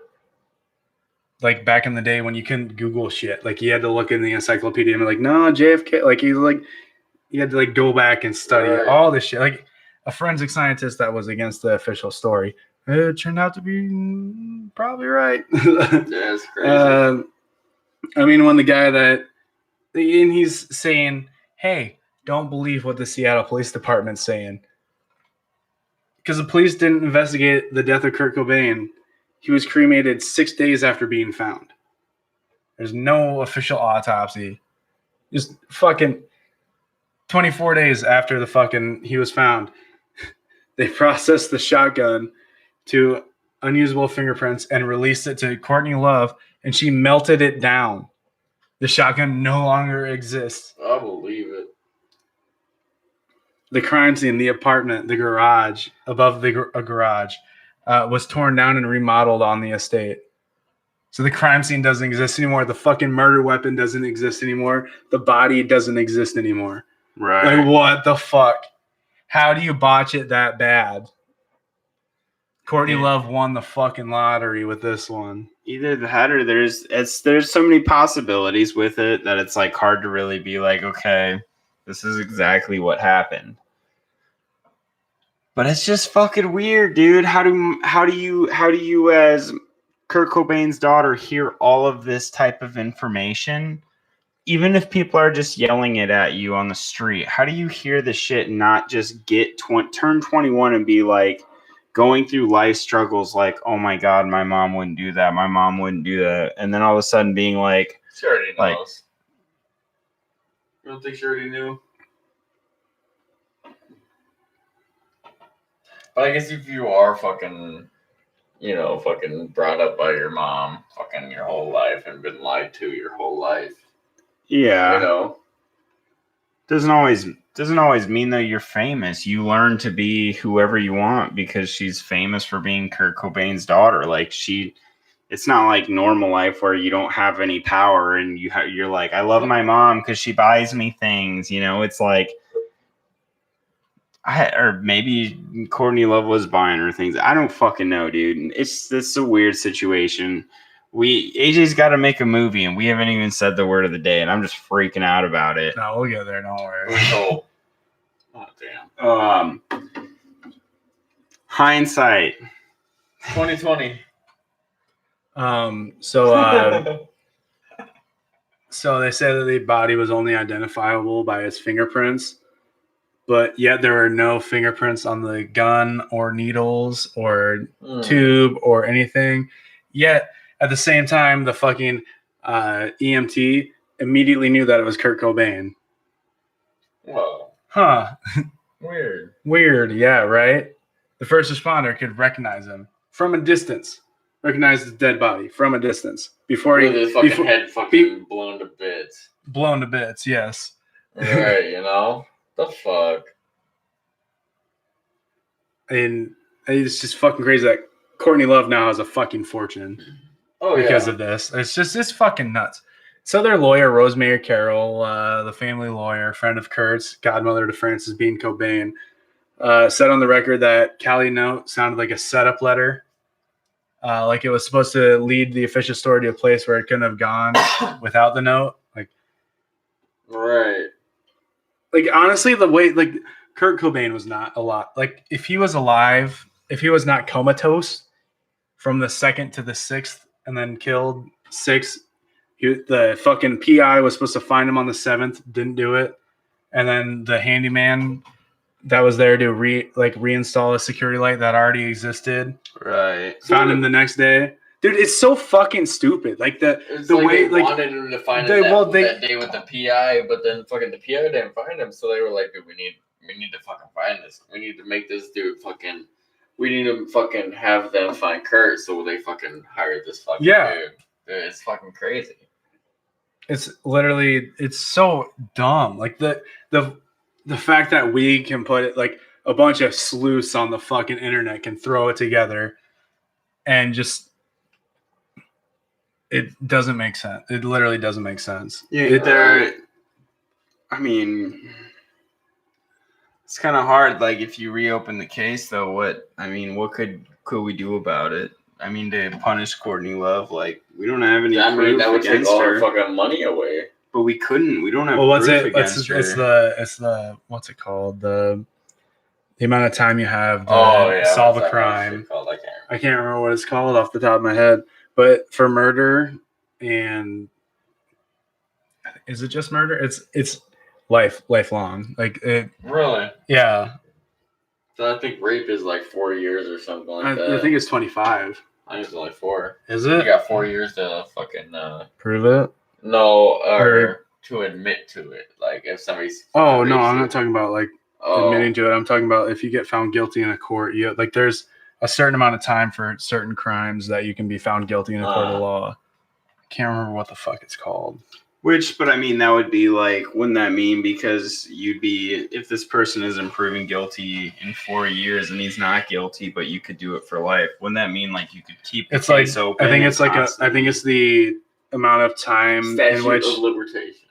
Statute of limitations. yeah, I think it's the amount of time in which the evidence remains tangible is what dedicates like or predicates the amount of time. So before we end here, I wanted to talk about something that Courtney Love tried to start as a conspiracy theory during Kurt Cobain's death. And she did this in the mainstream media. She started a thing called the Cobain curse. This is something that Courtney Love said to the press after Kurt Cobain had died.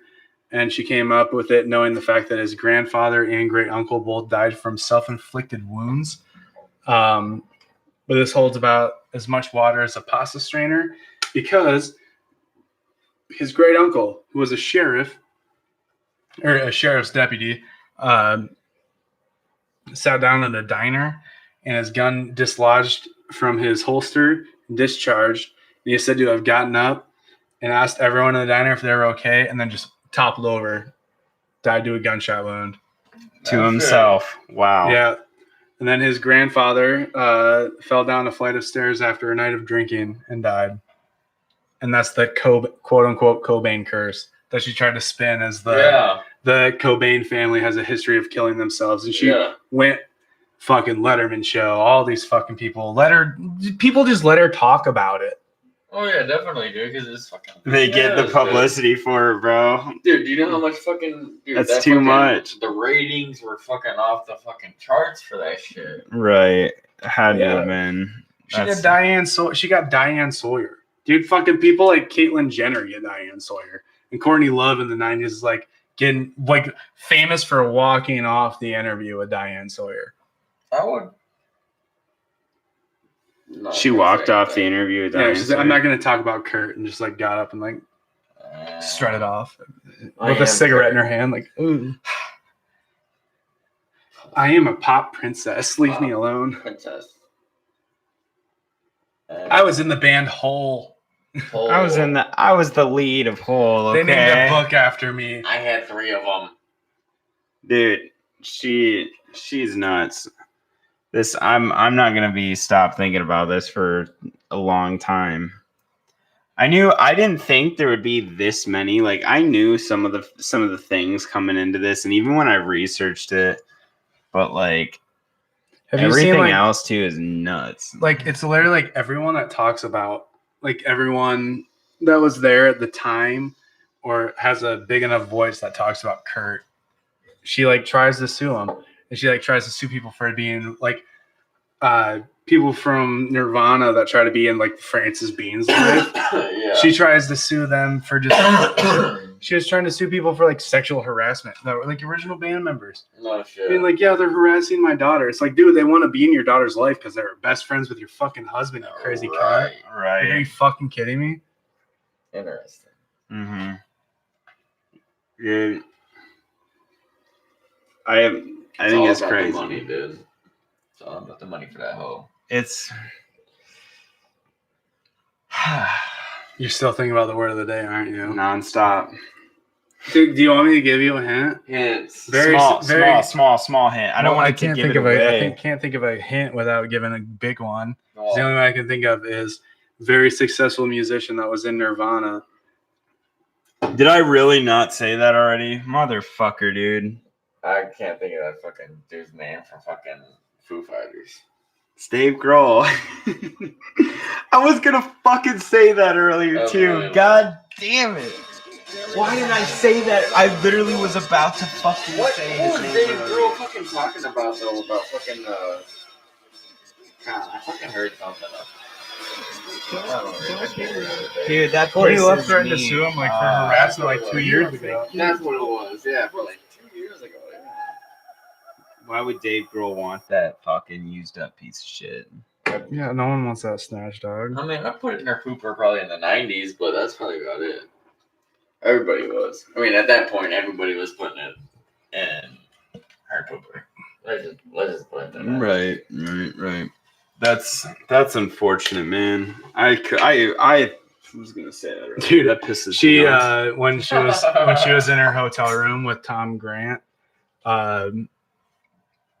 during their initial like interview or whatever, she like made out with some girl in front of him and was like, "That's my sobriety coach," and just like that was normal for him to like witness. Damn. All right, fellas, here's the Dave Grohl. There's Dave, bro.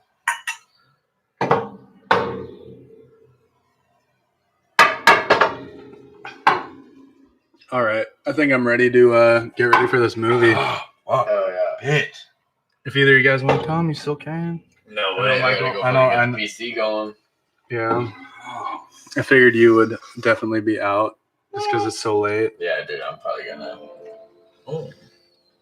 Because the movie's gonna end at like fucking 11 o'clock at night. Maybe 10. That is true. It's gonna be late. All right, everyone. Thank you for joining us on another ride on the WRK podcast where we ask the questions, but at the end of the day, who really knows? As always, I'm your host, AJ, here with my good friends Dylan and Michael. Just did a shot of Black Velvet. Not sitting pretty. I'm trying not to woof like my boys are, but holy shit. Dude, I tried to take some beer in with it, and it just turned it into this like much bigger mouthful of Black Velvet. It is the wrong idea. I've been not drinking whiskey as much, and the more I don't drink whiskey, the more awful Black Velvet tastes. I don't know. But yeah, anyway, thanks for joining us. Follow us on Twitter at WRKPod, on Instagram at WRKPodcast, and hit our website up, WRKPodcast.com. Subscribe to the Patreon, be a patron, donate some of your cash money to us so we can make the show bigger, better, and more frequent for you. Is there a minimum on Patreon? There is. That's the minimum. Minimum $3, medium $5, and I think the maximum is $10. I won't let anyone donate more than $10 do it because that just seems ridiculous. Yeah. But yeah, just hit up the Patreon if you like the show. That's all we really ask. If you like it, help us bring you more of it. Because if you start, we don't need a whole lot to do more than one a week. Right. But it definitely hurts the pocket to take time to do it. Do more than one a I get week. off work early for this, but if I can get off work early to, do Or it if we can awesome. just do this for work, that'd be great. Yeah. Someday it will. So someday we'll be coming at you with hot content 3 times a week. I think is like the goal. I think 3 times a week's the goal. Okay. But just hit it up. Show your boys some love. We're your favorite podcast boys. What's Who really good? knows? What's up? Really knows? Soon to have all these gaming channels, D&D channels, fucking just the whole fucking fun bags of what we're about to do. I do like fun bags. The fun bags of all of this. All right. So yeah, just hit up those links. Are going to be in the descriptions of everything. Just hit it up. Like Reese's Puff, hit it up. Reese's Puff. Hit it up.